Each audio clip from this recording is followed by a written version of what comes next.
Hey, Energy Matters listeners, welcome back to another episode.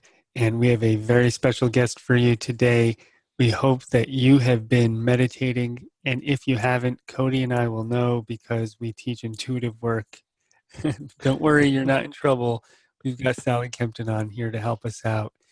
She's the author of numerous books, including Meditation for the Love of It. She writes a column for the yoga journal called Wisdom. She's been at this for over 40 years, and she teaches a certain kind of tantric practice that's incredibly fascinating. She lived in India for 8 years. She spent an enormous amount of time living in ashrams and being a teacher, and we are graced with her presence today. I don't know if you're as excited as I am, Cody, but she's an incredible, incredible teacher. Yeah, very excited to have her on. She has such a huge body of work, just her books alone, and not to mention the different audio versions of her teachings that you can get. I'm looking at the book Awakening Shakti, the transformative power of the goddess of yoga. I think that's a wonderful take on, looking at the energy that comes through meditation, through yoga, through a deep devotional practice that she talks about. So very excited to speak with her and get to know her. Yeah, absolutely. And if, as always, guys, if you want to hear all the episodes of the Energy Matters podcast, you can go to energymatterspodcast.com. Sally Kempton, everyone. Let's go for it. Hey, Energy Matters listeners and YouTube viewers, we have a very special guest today, the legendary spiritual and meditation teacher, Sally Kempton. Welcome, Sally. So good to have Thank you. And Thank of you, course, David. Cody Hi, is here Hi, with us. Cody. Hello. Hi, everybody. Hello. Hello. So So, nice to be with you guys. yeah, so nice to have you. And we've been exploring your books, which you have so many, and your YouTube videos and all of your work. And Cody and I were just discussing before you got here how impressed we are with your body of work. And you've been teaching it for, it sounds like over 40 years at this point. Yeah.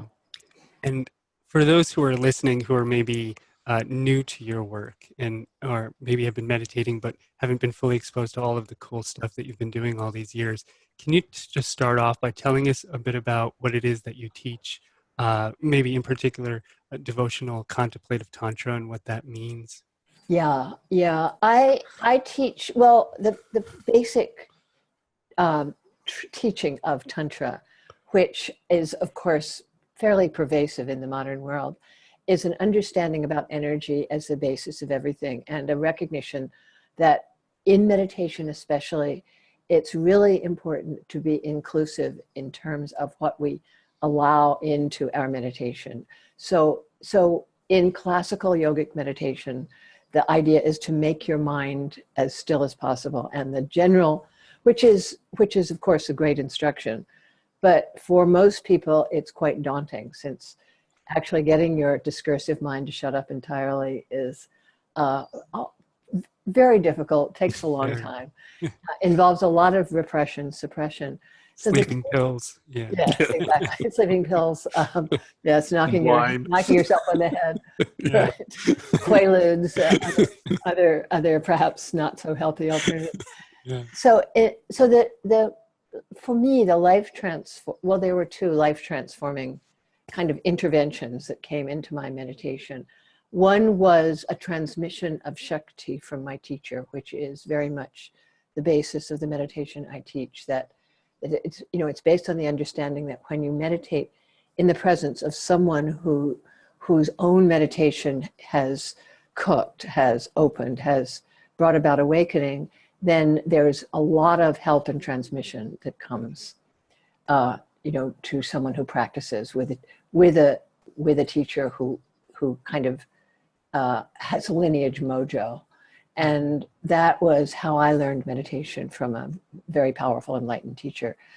And the second piece of it that I've found very important is really this inclusive understanding about your own mind, your own awareness, as really the microcosmic form of the creative intelligence that is all that is.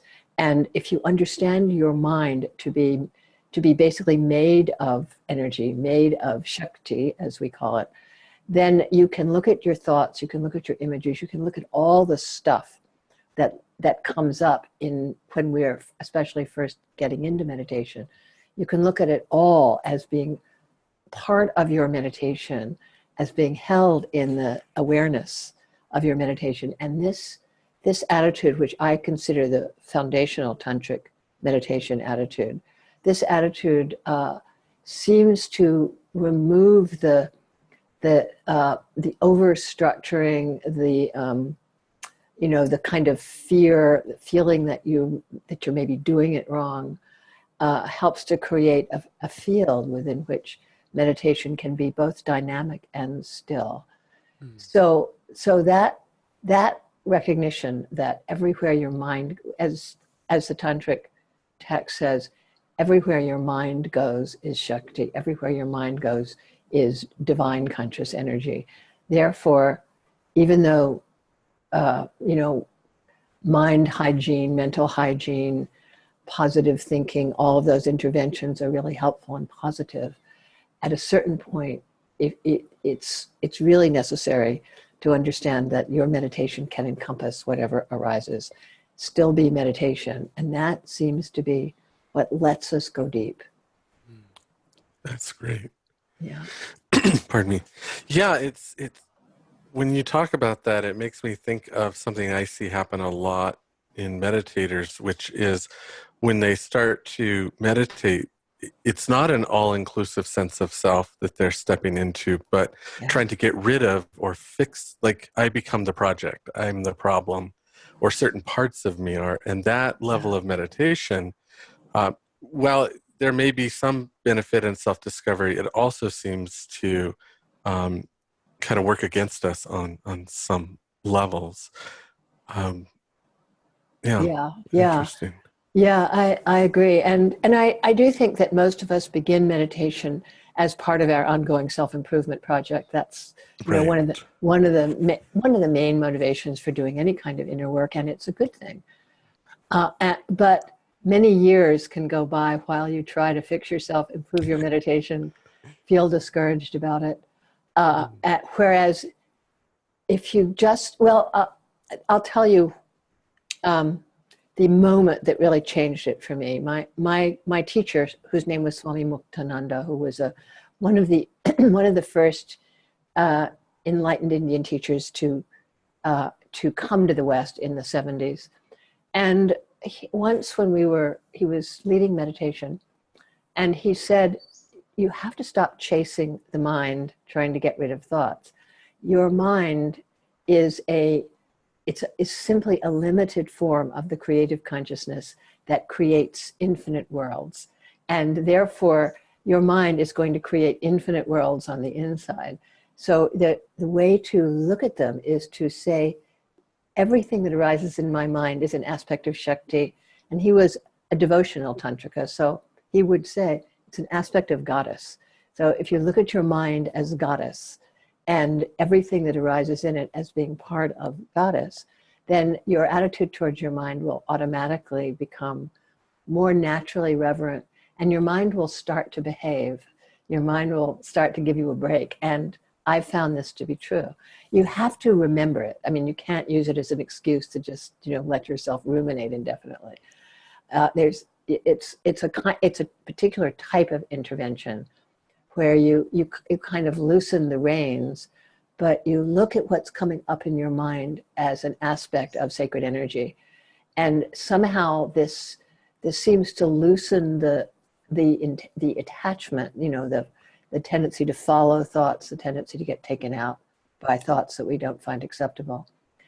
And it seems to, I think so much of meditation is relaxing into the field of awareness. Yeah. So if you can find a way to have a relaxed attitude without being completely lax in your attention, in other words, to be attentive yet deeply relaxed, your meditation is going to be far more satisfying than if you're simply being attentive or simply being relaxed. Right. Yeah. And I think when a lot of people first learn meditation, they see it as like turning the mind down and almost holding it hostage into silence. And what you're Yeah, saying your teacher taught you and what you've come to realize is that you want to almost treat the mind as this goddess energy. I've never heard it that way. I really like that. yeah, But yeah, Yeah. treating it as a sacred space rather than yeah. something to say, hey, shut up. I'm trying Right. to Conquer, something to yeah. command and conquer. Yeah. Sally. Exactly. And that's that point that Cody made that Yeah. don't treat your mind as something to command and conquer. Yeah. Treat your mind as honor your mind, it's So Yeah. yes. Sally, how did you get there? How did this start for you? Well, I had a fairly typical for my generation spiritual awakening in that it happened during an acid trip when I was in my 20s, and it was actually the first time I'd ever taken acid, and it was I was having one of those usual highly visual uh, acid trips, and then I was listening to a record to a um, actually an incredible string band record, if you know that band from the 70s and 80s, kind of an eccentric English folk band. I And they were think I singing, do. well, they're worth hearing. They're funky, but Cool. kind of wonderful. And they were singing a song, the lyrics of which went, "This moment is different than any before it," which, is of course a great spiritual cliche, but I was on acid and it just went right into my heart. And I suddenly the, presence opened and I realized that everything is made of love. So I turned to my boyfriend and I said, "Oh my God, there's only love." And he said, "Haven't you ever taken acid before?" so, I, but but that it completely shifted my understanding about life, and like many people whose first guru was a psychoactive drug, it was the beginning. I came down as one does, but with the recognition that my life could have a different set of priorities than what I that's was holding. incredible. And I heard you tell this story before in more detail, where you mentioned that correct me if I'm wrong, where you sensed the entire universe inside of you. That was a different Okay. experience. I had a few different kinds of awakening, uh, including a sort of classic recognition of, of the of my true nature as pure witness awareness, and seeing that what I thought of as me was actually not me, and I had that experience that you described, which I describe in my book, Meditation for the Love of It, which happened at an early retreat with my teacher, Mm. where we were sitting in meditation and my awareness just became sort of swallowed everything until I was just awareness, and there was just that. Wow. So I think a lot of people, especially of the generation, like your generation, have had acid trips, but that doesn't lead, and they've had maybe awakenings, but that doesn't lead everybody to pursue a spiritual path and seek out a teacher. Were you already spiritually minded or just inquisitive? What kind of got you really moving from that moment of, an awakening to take action and pursue it and learn more and do what you've done? A really good question. I mean, it I wasn't spiritually minded, at least not that I knew of. Hmm. That I think that the social political situation of that time had a lot to do with it. As it, I see the current political situation as being really a slightly more evolved repeat of what was going on in the early 70s when I had my first awakening. That is to say, the left had, kind of splintered deeply. Post 1968, Nixon was president. We were moving into Watergate. There was intense disillusionment, at least in my circles, about political possibilities. And that had been kind of the center of my belief system, was that, progressive political action was the most important thing you could do other than art, since I was a writer. Sounds So, familiar to right now. don't you think? Yeah. Yeah, I would say this moment reminds me so much of my early days of awakening. So it was almost as though the disillusionment with life as I had known it, combined with that opening into love and an opening of, of deeper possibilities, just really turned my life around. It was a kind of a classic, what William James calls conversion experience. I fell off my donkey and and saw the light. And it, at that time, strangely enough, there was a 14-year-old guru who was kind of a joke in New York at the time, living across the street from me. Wow. And there was Swami Satchidananda's yoga studio a couple of blocks away on 13th Street. And a few other, of course, there were many Buddhists and other small groups of teachings in New York, but nothing that I knew of that spoke to me. And so I ended up getting involved in with a Western spiritual group that called Eureka, that actually taught a very integrated view of what spiritual progress is about, including, philosophy, yoga, physical practice, meditation practice, mantra practice. And I spent about 1.5 years there, and it gave me what I consider a very, very, very good education in the different components of spiritual work, and sort of held me while I went through these initial processes. And at a certain point, I had another awakening, which involved, a huge infusion of light and a sense of Kundalini rising from the base of my spine up to the crown. And it was very disconcerting, actually, because I really didn't know anything about it.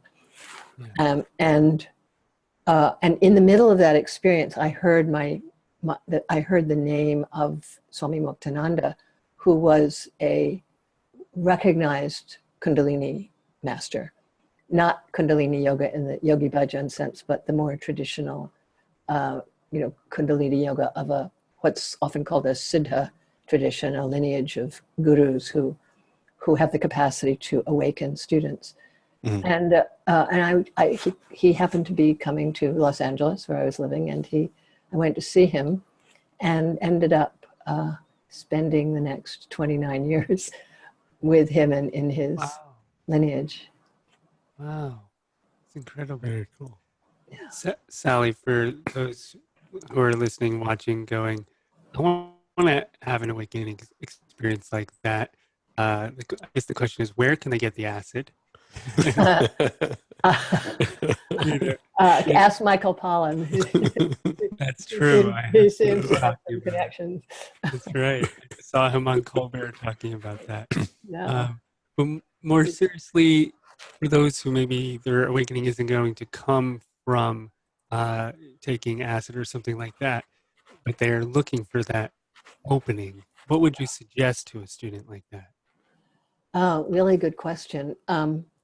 There is the classic advice: when the student is ready, the teacher appears. I do think that what you have to do is just get started. And because I belong to to traditions that really, really privilege the role of the subtle meditative energy that we call Shakti in the meditation process, I would always suggest that people get involved with a teacher or a tradition that also recognizes Shakti.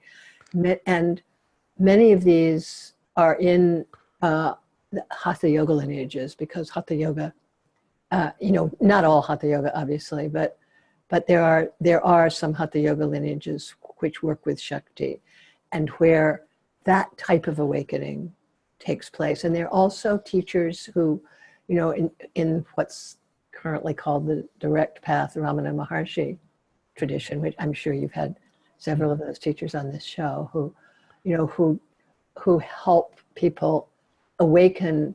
I call it the intellectual center awakening, which was one of my early awakenings, where you recognize that what you think is me is actually not me.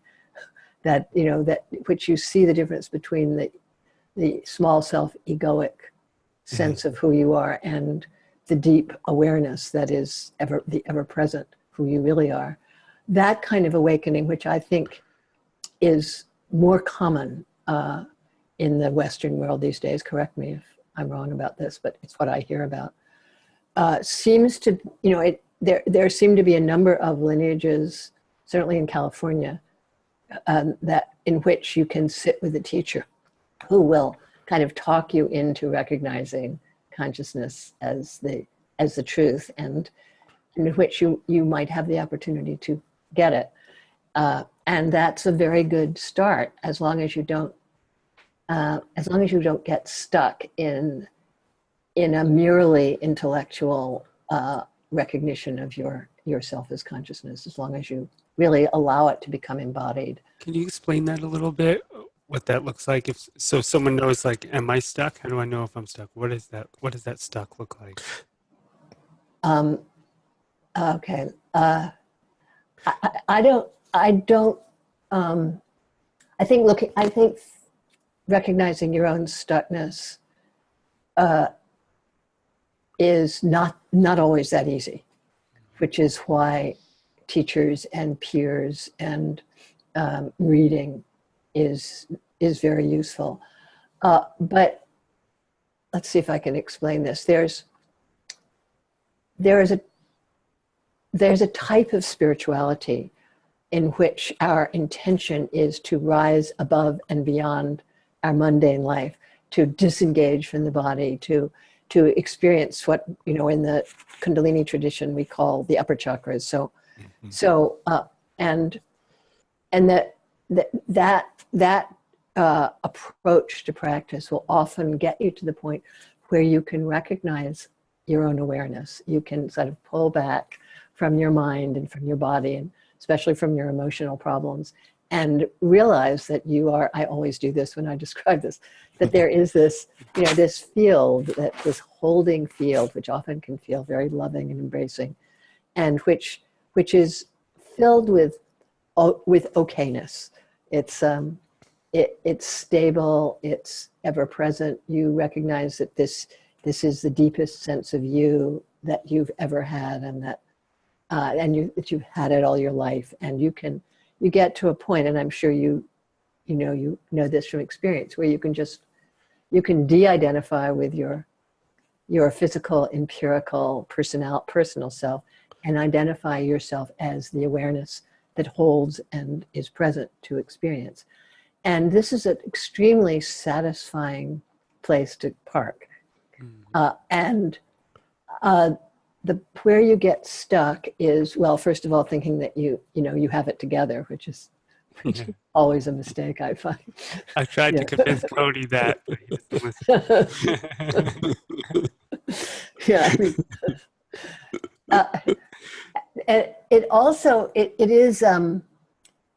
it is a position that allows spiritual bypassing, that wonderful phrase that Chogyam Trungpa created, that where you just go, okay, I'm out of here. I'm done. I am awareness. I'm completely detached from all later. Yeah, later for this. I don't have to worry about that. Can you pay the electric bill? Yes. Can you pay it's like using the phrase, like, all is one or all is love, as a way of denying what's real right in front of you. Exactly. And dealing with it, right? Exactly. Yeah.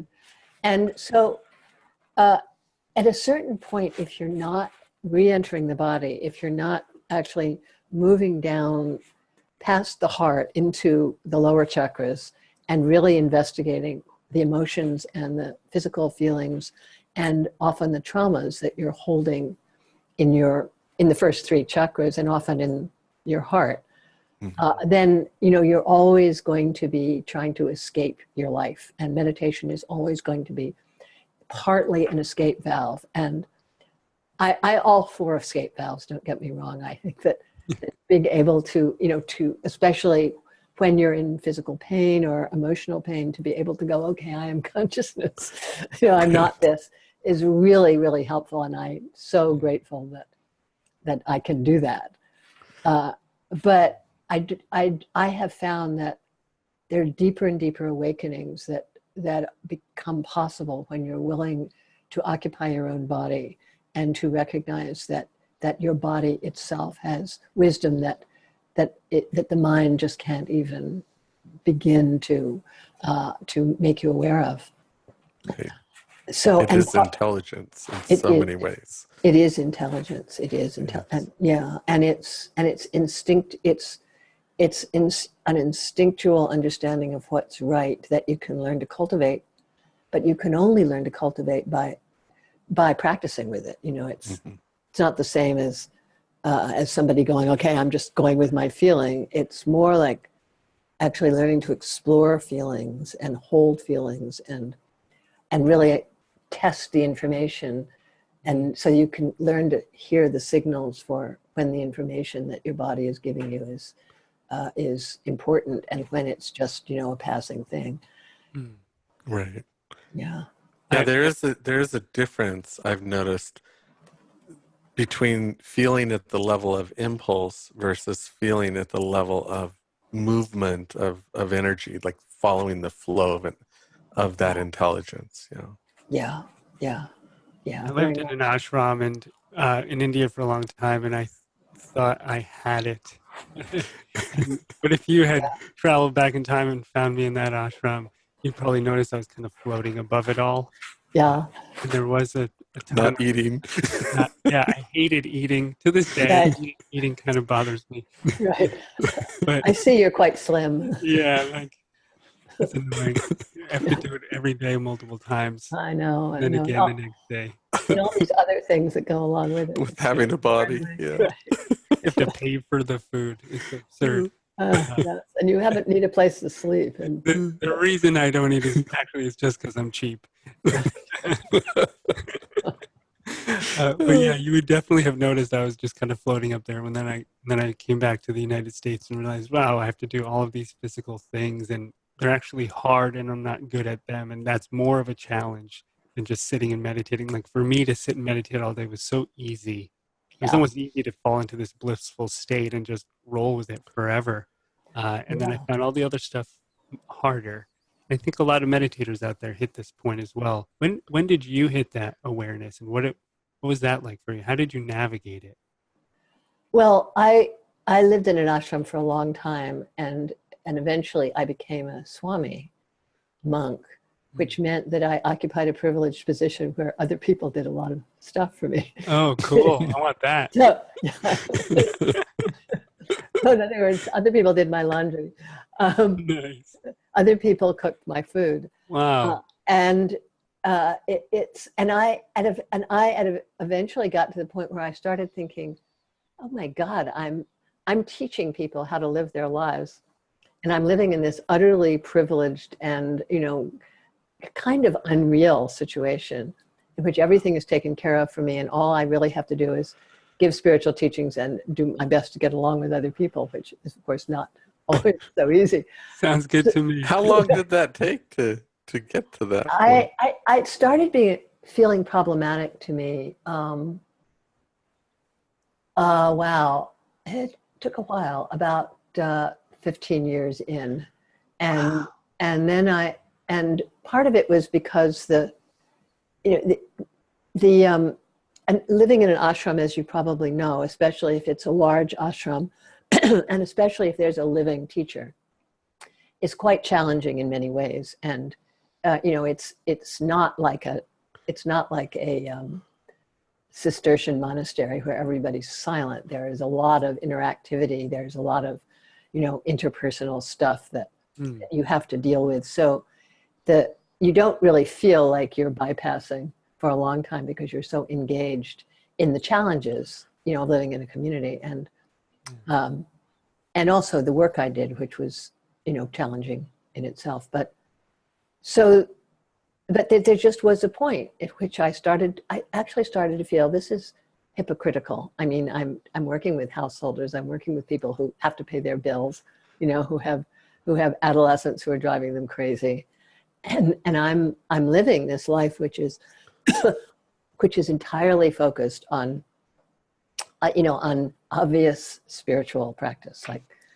So it felt like it was like I needed to step back into the so-called world. And when I decided to travel with my teacher, which was a kind of an ad hoc decision that I didn't realize would turn into my entire life. I had made a promise to myself that I would, my guru was quite old, or at least I thought so at the time. I'm now older than he was, but Everyone's old. everyone's old, exactly. And I thought, well, he won't be alive too long, and it is a rare opportunity. So, and he very much encouraged me to, to make this decision. But I remember saying, okay, I'm going to return and deal with all the things that I knew I hadn't dealt with. So it was like a kind of a sword of Damocles or ticking time bomb that eventually I had to face into, and that I knew I would have to face into, because I'm an activist by nature. I agree with David. There's nothing greater than just sitting in meditation all day long. Yeah. Right. Wandering around, doing little Zen sweeping. Like a cat. Right. Yeah. Like a human cat. Right. But at a certain point, you sort of think, well, okay, I'm in this body to be a human being, and how am I going to be a deep meditator and practitioner, and also deal with the challenges of being a human being, and even in this, relatively prosperous and pleasant circumstance. Absolutely. Yeah. And I think Cody and I definitely, one of the challenges we've been tackling and working with is we've both been teaching for years, obviously him longer, you could tell. But what we've been, as a spiritual teacher on your own, when you're no longer part of a school or part of an ashram or a group, you have to build your own business and, Yeah. your own students. And that's an entirely new thing to have to Sure is. run almost like a business, right, as a teacher, and navigate that. And I've found that to be one of the most challenging aspects of it all, but also very fulfilling in making it work. I don't know about you. What have you noticed in the more recent years as a teacher with all of that? Well, that's absolutely true. That the challenge of actually finding the people that want to study with you, Yeah. and just managing communities. Yeah. Is its own challenge, and it took me a while to find an MO that felt easeful for me and that didn't require a ton of marketing. Mm-hmm. So, because I'm not that great at it, at marketing, but most spiritual people aren't. yes, I have found. yes, you've noticed that too. Yes. Yes. Although we do have this podcast, so Yes, you do. That was a big thing. So what's that? Can you share, Sally, a little bit? Oh, sorry, Cody. I was just going to say, can you share that MO? What does that MO look like a little bit for you? How did you end up bringing that out into the world? Well, the big thing for me, as I think it is for many people in the spiritual teaching, coaching world, was realizing that I could do classes online, or actually I don't do it so much online, but on the phone, with people from all over the country and all over the world. So it meant that I didn't have to travel all the time, and that I didn't have to have a scene where I lived, which, having lived in an ashram for a long time and having been a public person in the ashram, such that you can't, when you're in that kind of situation, you cannot walk out of your room without putting on your game face. You are actually on all the time. And I'm quite introverted, so I live in essentially a retreat space, and I don't teach where I live. So, in other words, when I teach, it's usually at a conference center or online, or in a yoga studio, and usually not in my neighborhood. So, but the online teaching, which has become quite large. I mean, large enough. It's not massive, but it's large enough so that people who are who I have a karmic connection to can find me, and I can make a reasonable living, and don't have to Is that on your website? It's on my website. My website, sallykempton.com, has on the top menu, it has this little section on schedule, and that includes the teleclasses. I'm giving one now, actually, called The Goddess Empowerment, which is about how to connect and invoke Shakti in the form of several Hindu goddesses. Very cool. Yeah. You're giving one now, like right now during the Like- podcast. Right now, not this moment, but The yes. whole audience Hold watching. on. Is watching this. Oh, no. But you're also a writer, and that I'm also a being a writer. writer certainly gets your thoughts and ideas out there. I'm curious about you as a writer. Do you find writing as a meditative process? Is it a struggle? Has it always been there for you? Like, what is your process in writing, especially about spiritual topics?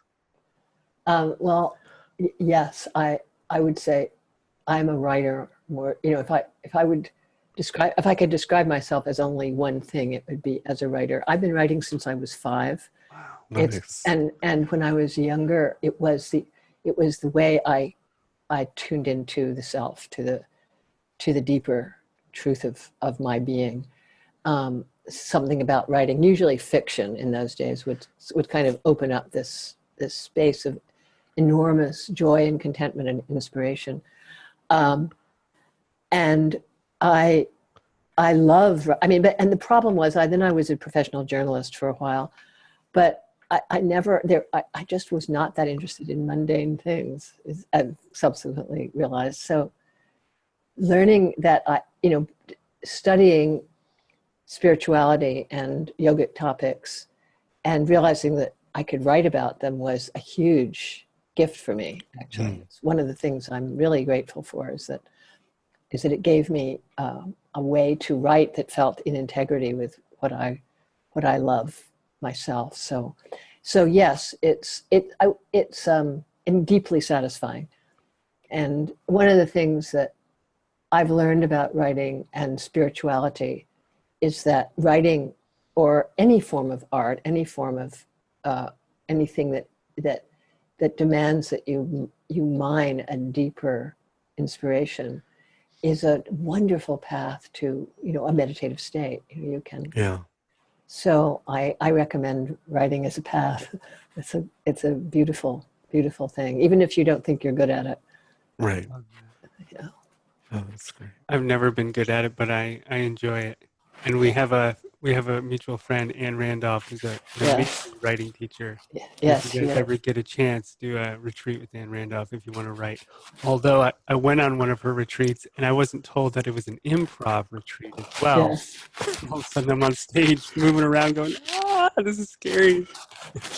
Yeah, except David sent me a little video of like his first stand-up, because he's like a comedian at heart. I had to do a little comedy for Ann Randolph. It was fun. Fantastic. That's great. That's so great. It was cool. Oh, we have another mutual friend or acquaintance. I don't know how well you know him, but John McKeever. He owns Pilgrimage of the Heart Yoga, and we saw you on his podcast. He's a friend of mine in San Diego. Yeah. Guy. Yeah, he was on our show early on. Yeah. Yeah, sweet guy. Yeah, very, very lovely guy. Yeah. So Sally, I have a question. So a lot of our audience, they're listening on Insight Timer or through iTunes, wherever, and they may be used to doing these like 10, 15, 20-minute guided meditations, kind of beginner stuff, watching the breath, maybe letting the mind settle. You tend to be somebody to take people into the deep end of things. Yeah.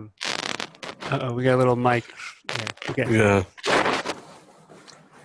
A little, my mic or your mic? Yeah, I think your mic is rubbing against your hair. Scarf or your hair. The hair There problem. you go. It's gone now. Okay. Yeah. Yeah. So the question is, for those listening who, are used to doing 10, 20-minute meditations, kind of lightly guided beginner ones, but are looking for that kind of next step into the deeper part of the pool, into that deeper layer of consciousness. What do you teach in terms of taking someone into that space? Do you teach them how to become aware of that Kundalini energy kind of moving up through the body, or how does it work? Well, I would say the go-to meditation that I teach is on the sushumna nadi, the central channel, and on the 3 centers, the Muladhara belly center, the hara, the heart, and the center in the middle of the head.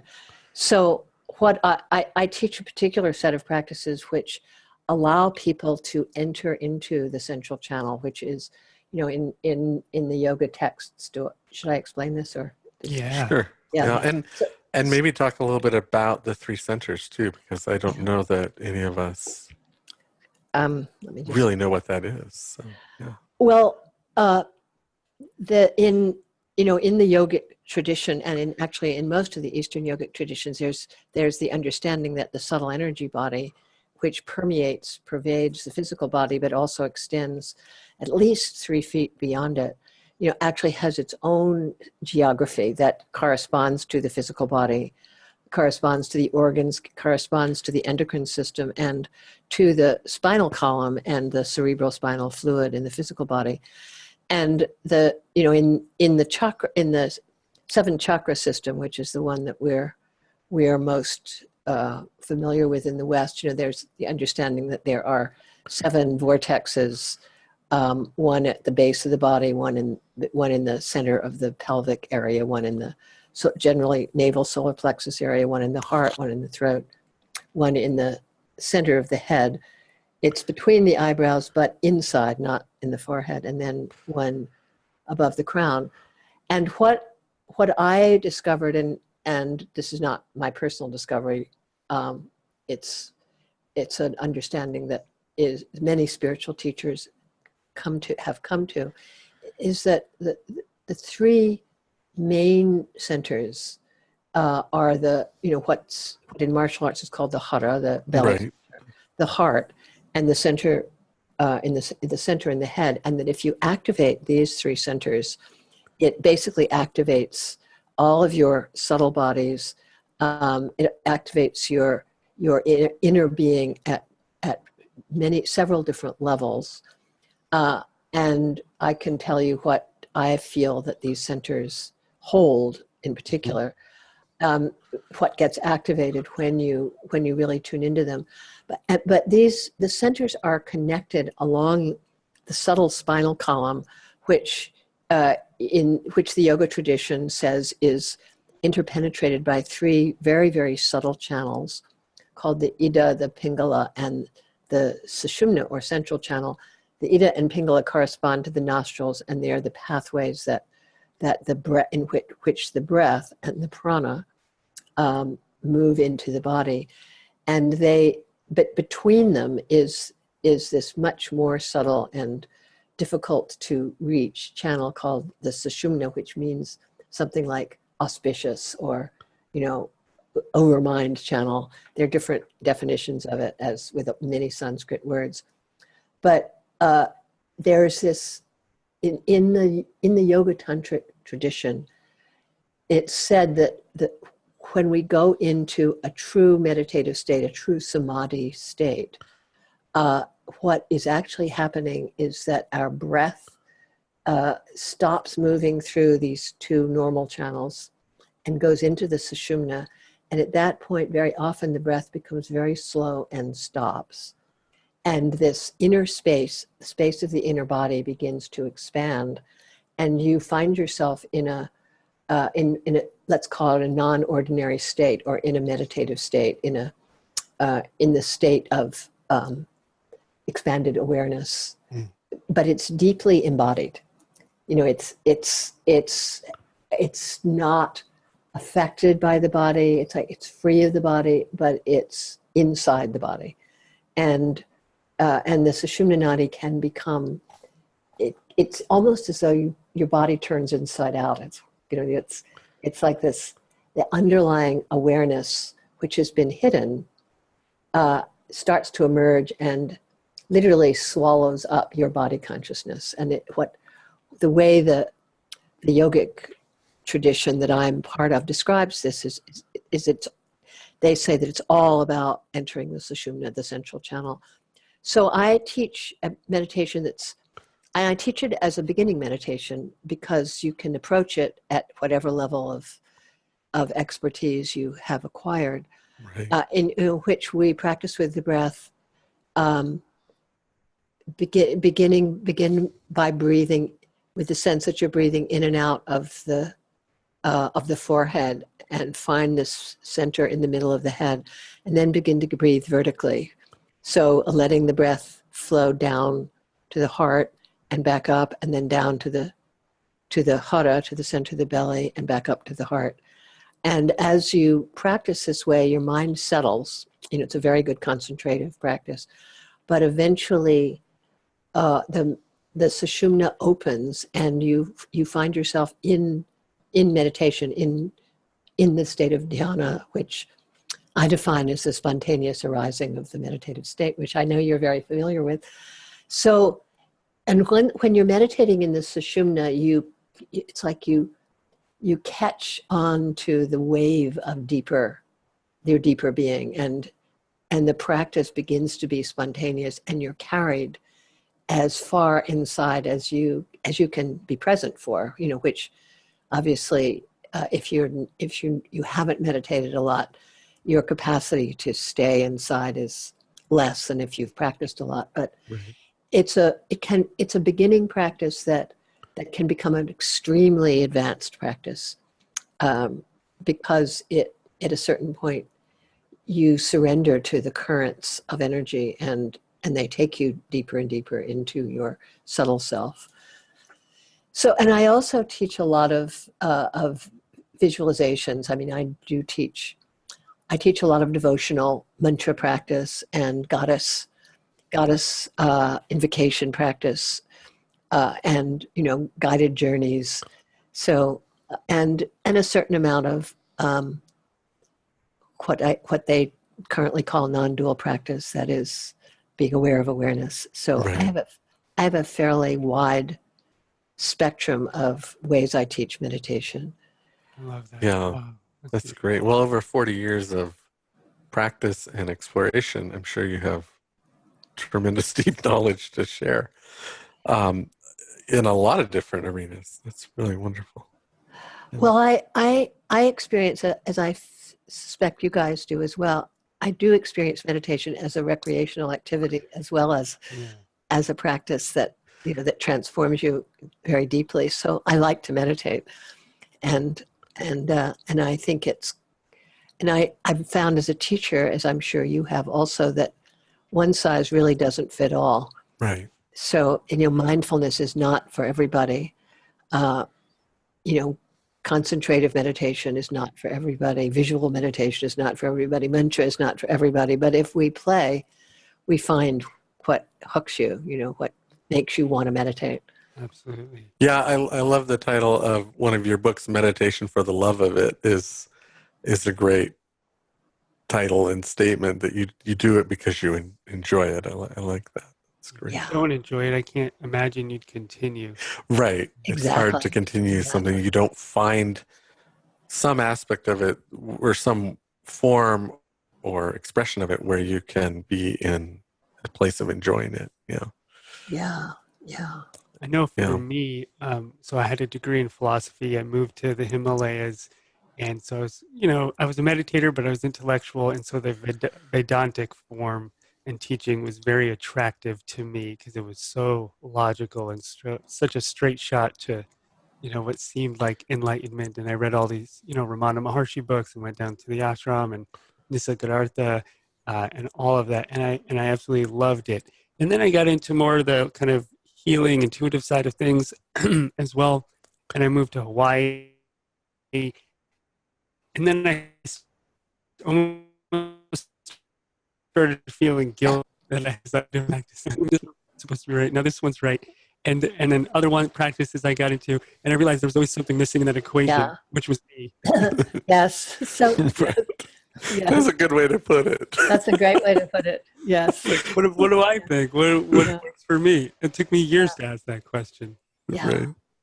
Yeah. Who am I? I mean, really, who am I? I'm this Right. Vedantic nothingness. Yeah. That's the way.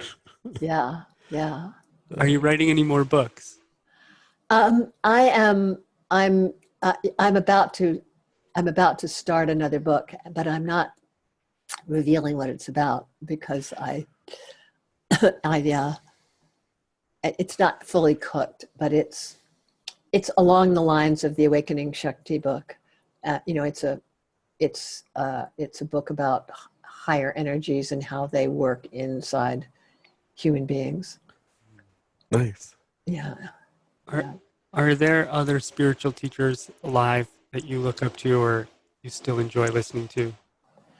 Well, I do like Adyashanti, who I think is, Yeah. and I like Rupert Spira. Um, and I haven't really visited any of the current wave of charismatic Indian female teachers, although I hear that some of them are quite extraordinary. But I think that there are a lot of really, really skilled spiritual teachers around who,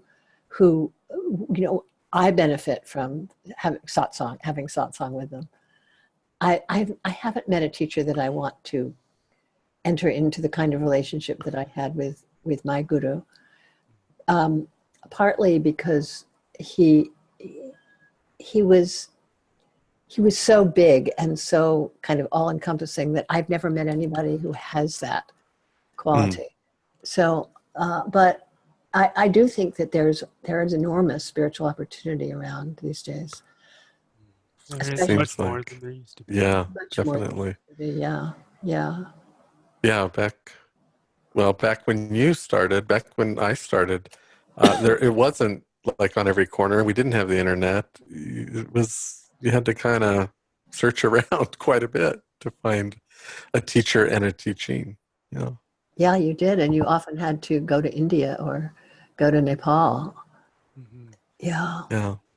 Sally, I was going to ask Cody. Sally, for those listening, wondering, how does Sally meditate? What does her day look like? What does a spiritual teacher, meditation teacher spend their time doing? Give us just a little tiny bit of insight. Well, I do a couple of hours of practice in the morning, which includes not that much yoga, just because my body's not handling it too well right now. A certain amount of puja, of ritual. In other words, I do a little classical worship offering practice at an altar with chanting mantras, and then I sit for, depending on how much time I have, between an hour and 2 hours, and then I putter around, go to work, and then I meditate again. Usually in the evening, like for half hour or an hour or more if I get really into it before I go to bed. So, and the rest of the time I'm, doing life.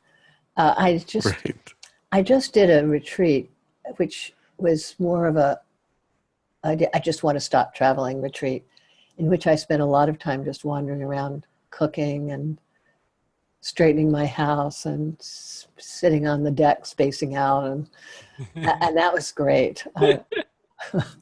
So That's wonderful. You can call it open-eyed meditation. I call it spacing out. Right. So that's when creativity comes in, doesn't it? Yeah, it really does. It really does. So fascinating. Sally, that's really wonderful.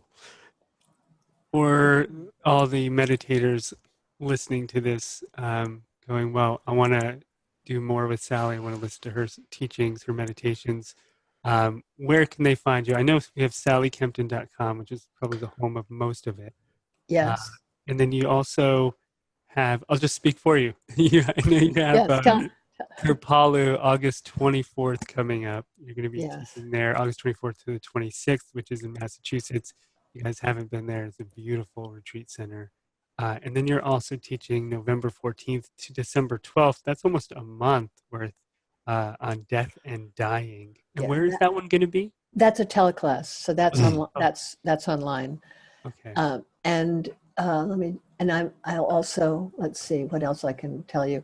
My website I actually have teleclasses available for download on from my website. On a lot of them on texts of Kashmir Shaiva Tantra, so the alternative to Vedanta philosophy, the non-dual tantric philosophy called Kashmir Shaivism, which is. Oh, before we finish, can you explain that? Sure. The difference between Vedanta and the Shaiva viewpoint is that in Vedanta, that the fundamental teaching, as you know, is the physical world is a superimposition on consciousness and is therefore not quite real.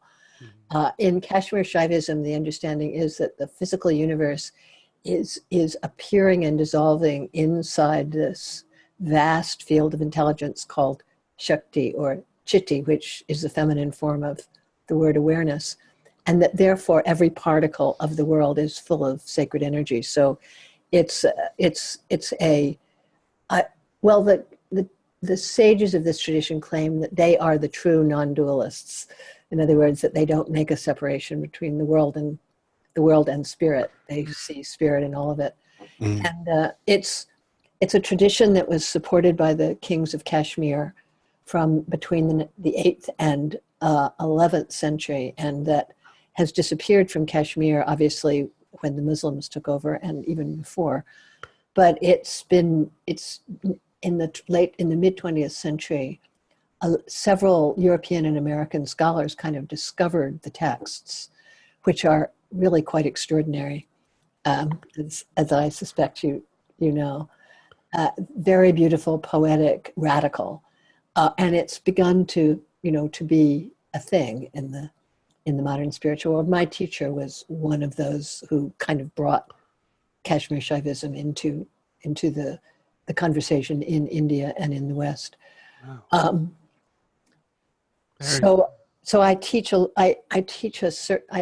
lot from those texts.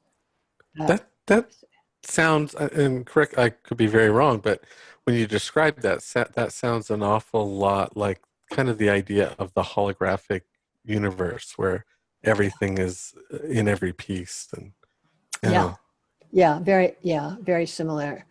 And David Bohm's analysis of the holographic universe is very, very much applies to the way that Kashmir Shaiva sages saw it. Yeah, interesting. David Bohm was a physicist, I believe, worked under Albert Einstein for a while. He did, and he was a student of Krishnamurti. Right. I've seen their talks together on YouTube. Yeah. They're amazing, and I wish I was smart enough to fully follow them. I know. He's over my head, too. Yeah. Incredible work. And, I mean, that's another place where everyone can find you, which is where I've seen a lot of your work, which is on YouTube. You have some great talks on there. And also on Yoga Glow, which I have about 60 meditations on the Yoga Glow site, which is wonderful. And on Gaia, I've done a couple of things there recently. Oh, nice. Yeah. You're hanging out on the deck, having your retreat, and you're everywhere. I know. All at once. Yes. Isn't the virtual world amazing? Yes. Yes. It is. Yes. Well, Sally Kempton, it's been so wonderful having you. So delightful. Yeah. So delightful. We have to reverse it. I have to interview you guys. We'd love it. We'd love it. Hear your stories. Definitely. It's totally been a pleasure. Thank you. And, likewise. And for everyone listening and watching, thank you all for hanging with us this whole time. I'm sure you got a lot out of this. You can find Sally at sallykempton.com and all of her books on Amazon. There's a wealth of teaching there. So enjoy yourselves, keep meditating, and we'll see you next time. Thank you. Thank you so much. Thank you, David. Thank you, Cody. Thank you for your work. It's very, very beautiful what you're doing. Hey, everybody, that was Sally Kempton, and I can safely say I don't know that we've ever gone that deep down the path of meditation and what it is and how to meditate as she just went. That was really fascinating to hear about the different centers and the depth of going inward that Sally's able to talk about, articulate, and really just give a great kind of picture of. I had a really, really great time listening to that and really kind of contemplating and looking at my meditation practice in a new way after talking to her. Yeah, now we have to re-record our Daily Om chakra series because she taught us an entirely new tool of connecting the hara, that solar plexus space, to the heart, to the third eye. That was a really powerful teaching that she had there for us. And, there are so many spiritual teachers out there, meditation teachers, who some of them talk like they're talking out of a textbook. Sally Kempton is not one of them. She talks purely from experience, and I love that. I never feel like she's just hitting me with information that she learned from someone else. It feels like this true natural wisdom, and I really appreciate that about her. She has an incredible sense of humor, lightness, humility to her, and I think a lot of us inspired to get to that place after 40 years of that kind of work. So thank you, Sally, for being here. And if you guys want to find her, sallykempton.com would be the place. There's another place called Amazon. You can get her books there. I've never heard of that. Amazon, if is it? Yeah. If you get Amazon Prime, Enlightenment comes with Amazon Prime. That's right. Yeah. And she's going to be teaching at Kripalu coming up. And she's got lots of great stuff going on online. We so appreciate her time. I feel every episode we do, I'm like, how the hell do we get to interview these amazing I know. It's like I never would lucky. get to meet this person. Yeah. Do you know how not cool we are and that you're here anyway? On that They have a note, special place in their heart for, you know. They do the scholarship type of podcast. Yes. This is pro bono work. Yeah. Sally does this on Sundays. So thank you guys for listening. As always, you can find us at energymatterspodcast.com, iTunes, Stitcher, SoundCloud, YouTube, a little bit of Facebook. YouTube now, which is so exciting. It's great to see it's so us easy. out on YouTube. It's so easy to access, and you can see the video. So if you're listening to this by audio, you can do the video. If you want to see just how goofy we really are, watch us on YouTube. That's right. So, guys, thank you so much for listening. We will see you next time on Energy Matters. Enjoy yourselves. Keep meditating. See you, everybody.